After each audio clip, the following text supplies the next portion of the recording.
현재 시점에서 TMF 투자자들이 가장 궁금해하는 그것, 금리가 떨어지는데 TMF가 왜 떨어질까? 사람들은 이야기하죠. 시장 금리가 어쩌고 인플레이션이 저쩌고. 그러면서 마치 자신은 이 모든 걸 알고 있었다는 듯이 이야기합니다. 채권 따위에 투자하지 않은 자신의 예측이 맞았다고 자랑스러워하죠. 오늘은 예측에 대해 이야기하려고 합니다. 어떻게 하면 예측의 적중률을 높일 수 있을까? 나아가 어떻게 예측을 할 것이며 그렇게 예측한 것을 어떻게 다루어야 할까? 오늘의 주제입니다. 예측에 대한 다른 예시를 가져왔는데요. 이는 2023년 3월 뉴스, 그러니까 벌써 1년하고도 반년이 된 뉴스입니다. 금리 인하의 풀베팅, 1,400억 넘게 산 TMF. 당시 TMF를 산 사람들은 어떻게 됐을까요? 네, 우리 모두가 알고 있듯이 망했겠죠. 왜 당시 사람들은 TMF를 사는 잘못된 선택을 했을까?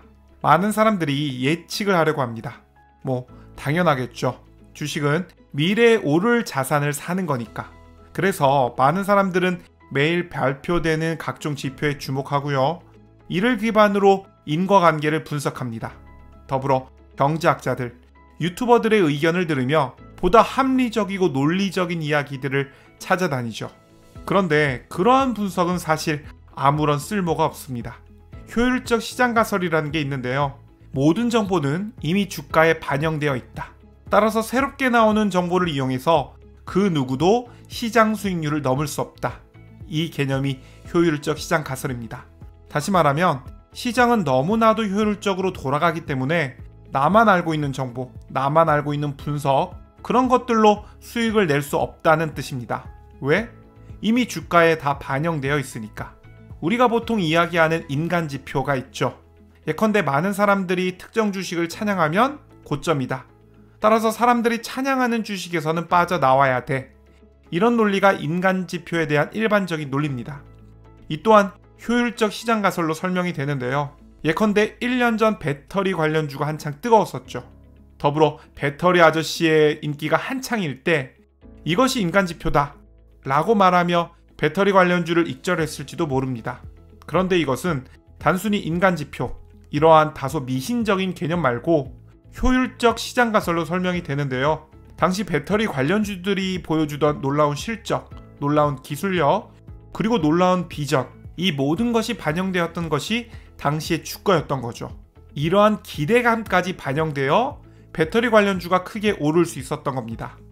제가 여기서 말하고 싶은 것은 이겁니다. 새롭게 나오는 모든 정보들, 주가에 빠르게 반영되기에 이러한 정보를 가지고 주가를 예측하는 것은 아무 의미가 없다. 즉, 새로운 정보로 예측하는 것은 무의미하다 입니다. 그럼 어떻게 예측을 해야 할까? 바로 과거의 정보를 이용하는 건데요. 이는 퀀트 투자라고도 불립니다. 강한국 씨의 할 수 있다 투자가 대표적이죠. 우리의 핵심 주제인 채권으로 돌아와 볼게요. 1년 반 전에는 TMF는 투자해선 안 될 자산이었습니다. 그리고 첫 번째 금리 인하 이후 현재 TMF가 횡보하는 것은 모두 예측 가능한 것이었죠. 이 두 가지 모두를 알 수 있는 가장 쉬운 방법이 뭘까요? 바로 과거 차트를 보는 건데요.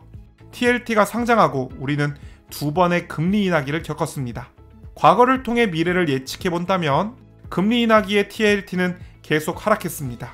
따라서 금리 인하기에 TLT 혹은 TMF를 사는 것은 잘못된 판단이었죠. 그리고 금리 인하기 이후에는 어김없이 금리 동결기가 왔는데요.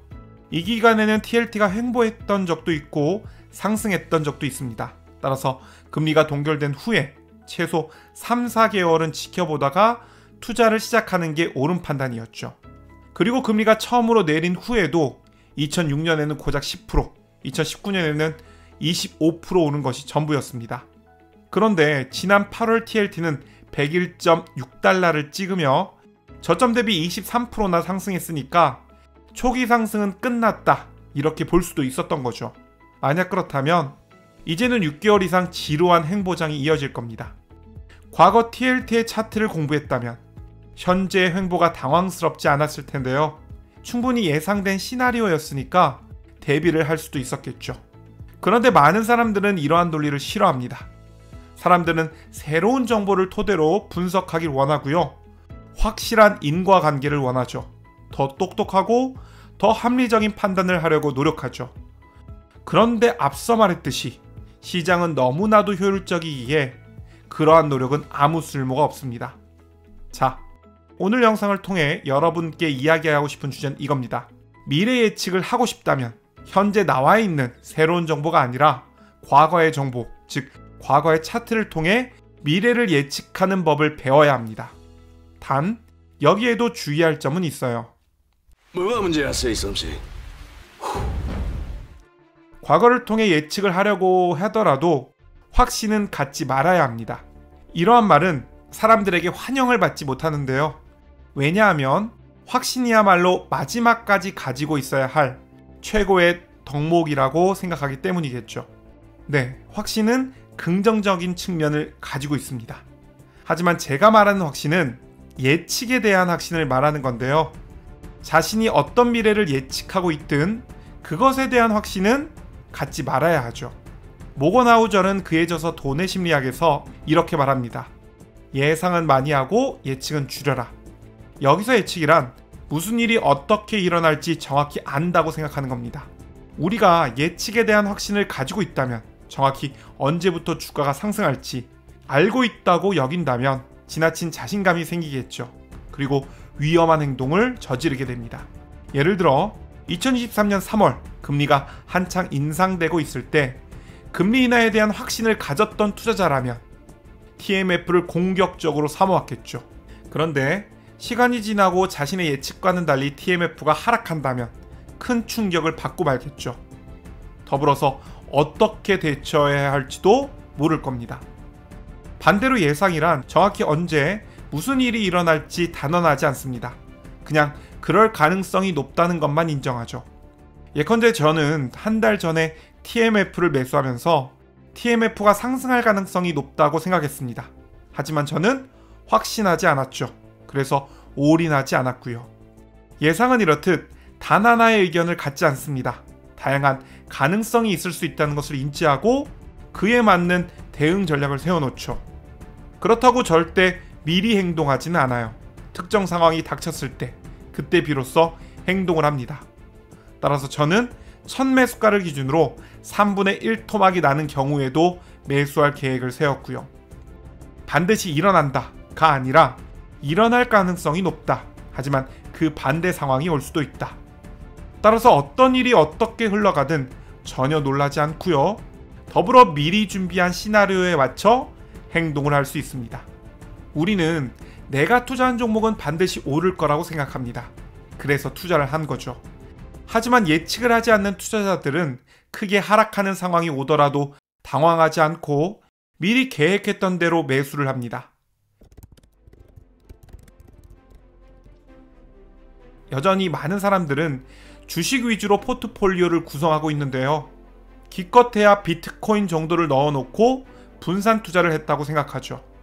그런데 정말 안타까운 사실은 어떠한 준비도, 어떠한 대비도 하지 않는 것을 자랑스럽게 이야기하는 겁니다. 그렇게 어떠한 준비도, 어떠한 대처도 하지 않고 위기를 맞이하곤 하죠. 이러한 단선적인 사고방식은 예상치 못한 사건을 만나거나 예상치 못한 손실률을 만났을 때 스스로 무너지게 됩니다. 모건하우절의 메시지는 새로운 관점에서 멘탈 관리를 도와줍니다. 어떤 일이라도 일어날 수 있다. 내가 보유한 주식, 너무나도 강력하고 너무나도 좋은 주식이지만 가격은 그 가치와 상관없이 떨어질 수 있다.